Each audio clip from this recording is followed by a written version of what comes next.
Hi guys, it's Kim Howerton. I'm also known as the ketonist in certain circles, so welcome.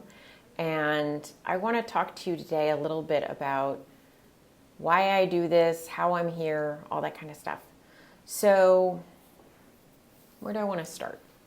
Let's talk about my life. This will be a long video. No, kidding. So I am somebody who is a self-described hedonist. I had devoted a good deal of my life to the pursuit of pleasure, whether that was, through food or sexuality or not doing things I didn't want to.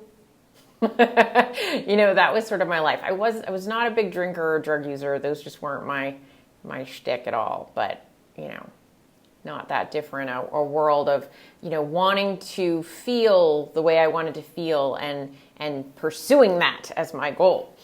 And then one day I had to evaluate my life, and I realized I was kind of a fraud because I said my life was all about pleasure, but I woke up every day in a body it didn't feel good to be in.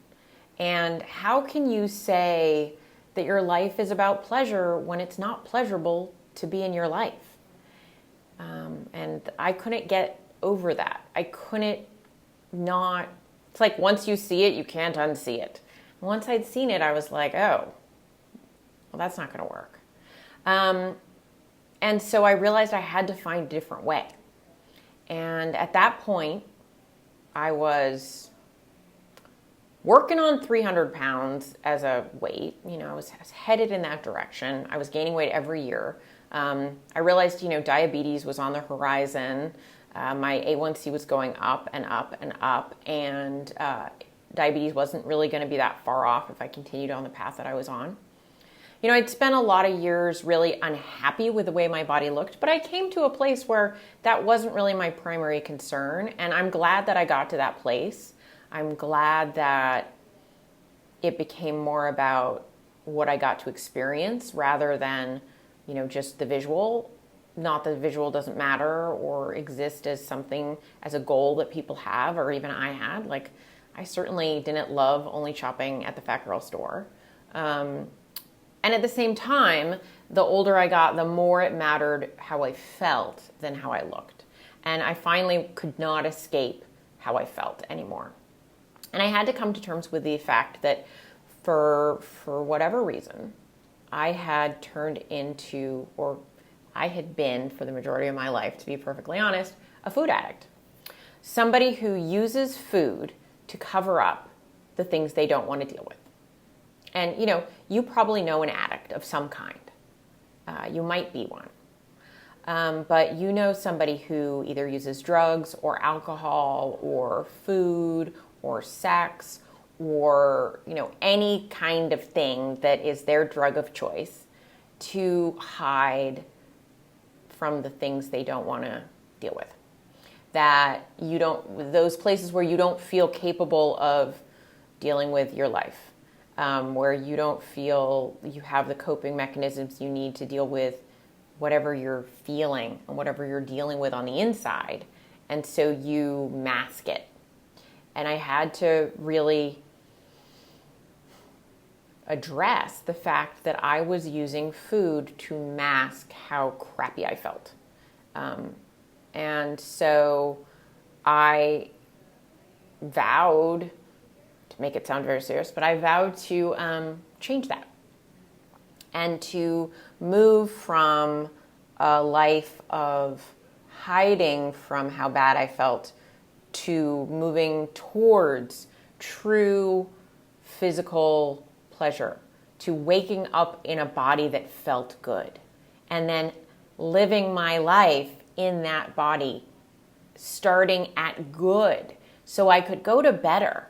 Because when you start at not good, you can only go to less not good, right? You can go from terrible to less terrible. You can go from crappy to ignore, to covering it up. Like, if you have a headache, you could take medicine that make you not have a headache, but you're not going from headache to, peak experience, right? You have to start with good.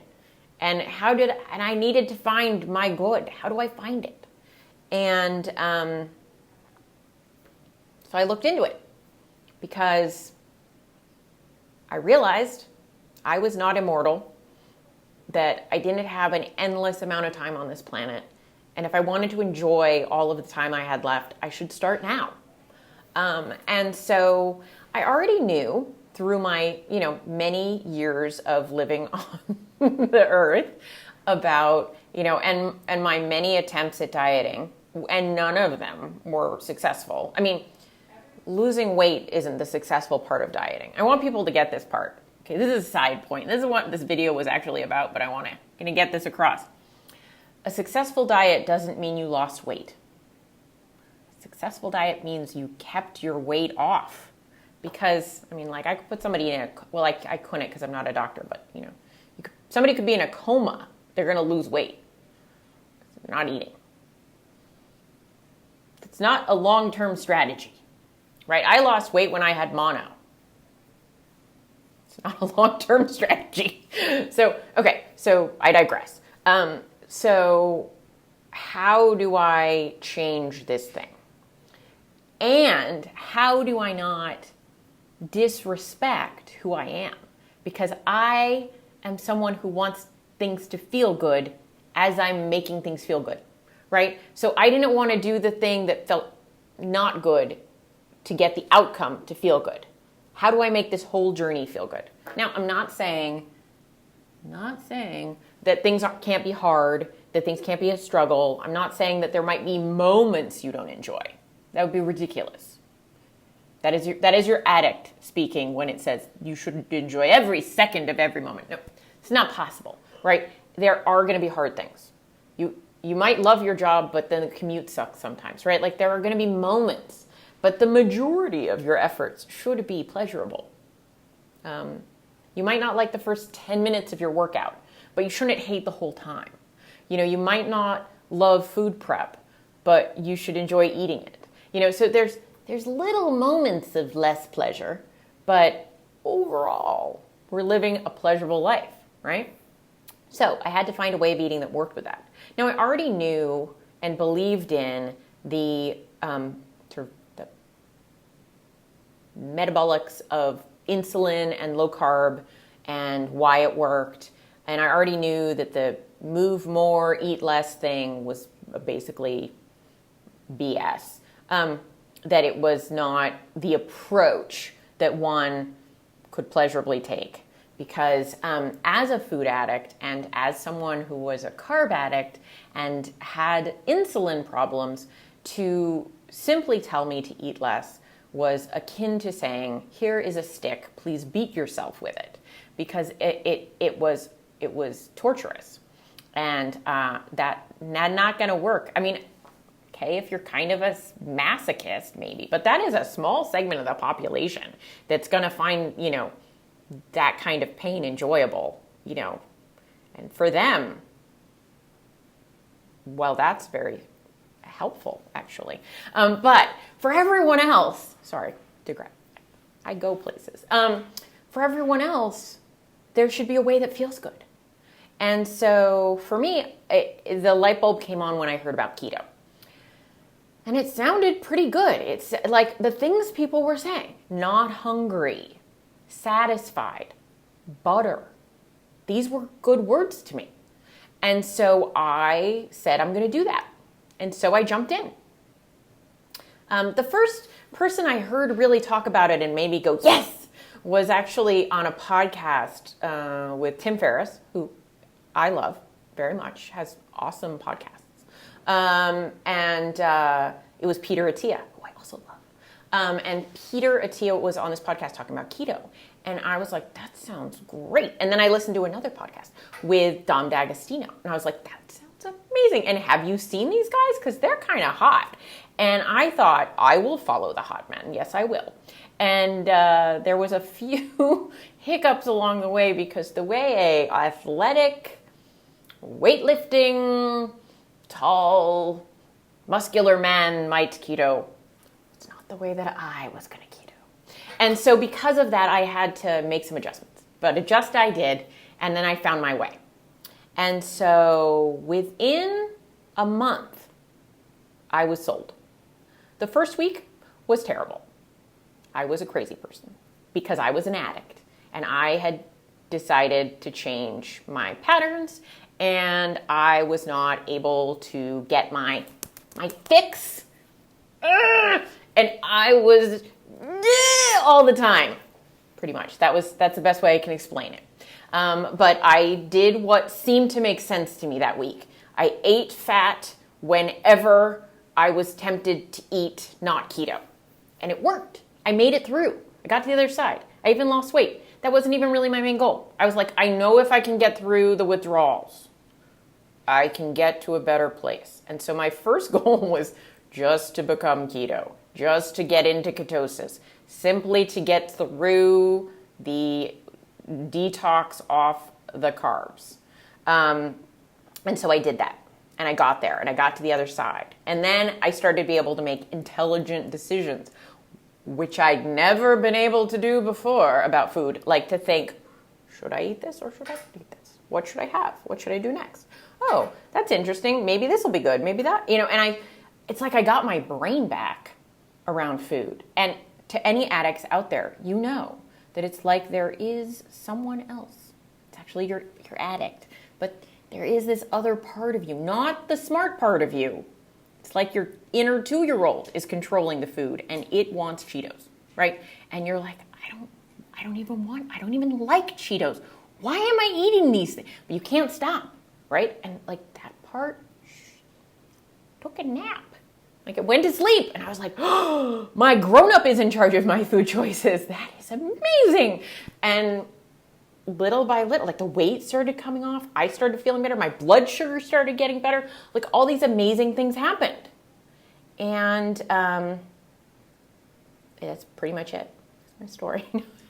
So, all these amazing things happened. And like, I realized it doesn't have to be impossible. And I can live with, I can get pleasure from my food. I can get pleasure from my life.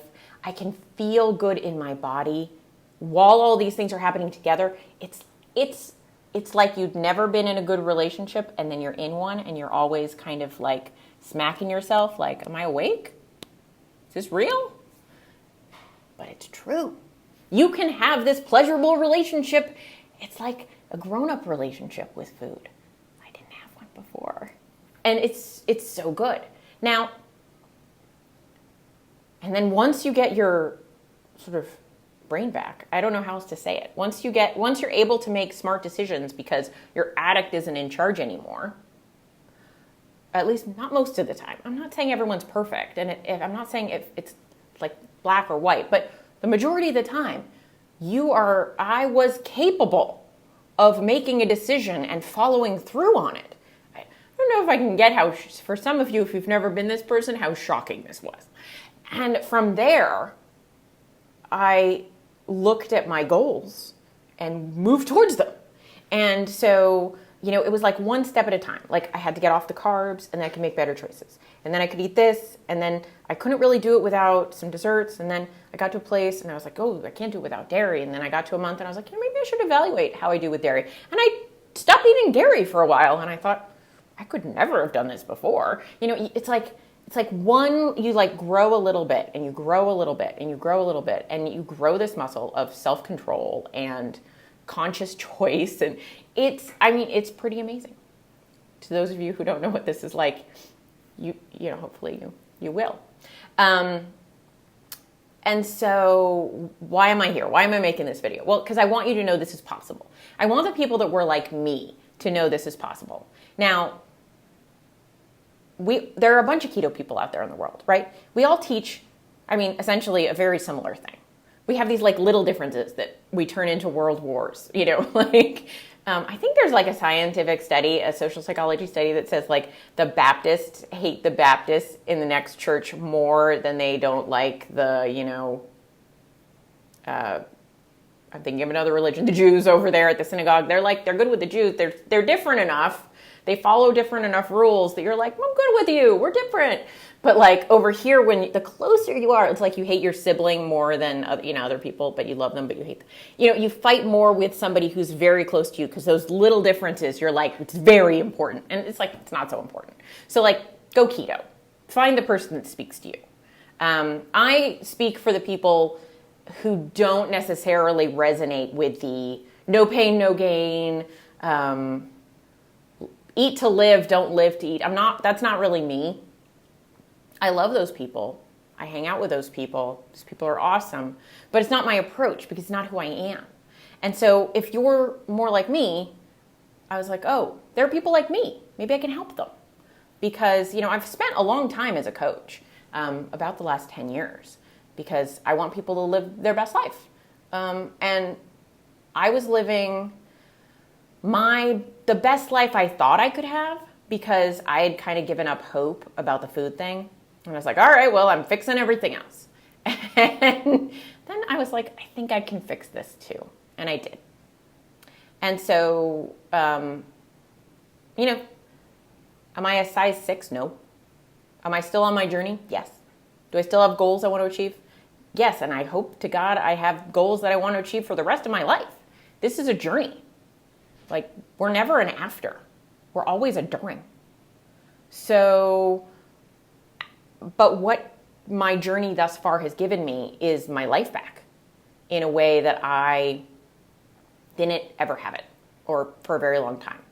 A life where I could make sane, intelligent, measured decisions. I could try things out. I could try things on, and work towards every day being better than the day before. That when I hit a bump in the road, when I hit, a health issue that I had to address, when I hit a place where I'm like, oh, I'm stuck. My weight's not moving. What am I going to do? I could confront it without sliding back into hiding from it. And that's the journey. That's the journey we're all on. We're all on a journey to live our best life moment by moment, day by day. And so that's why I'm here. That's why I'm do these videos. That's why I do this thing. That's why I coach. That's why because we're all on this journey. And I hope that where I've been, where I've come from, and where I plan to go can help you on that same path. We all have our own path to walk, but hopefully sharing where I've been and where I'm going helps you know how to do it too.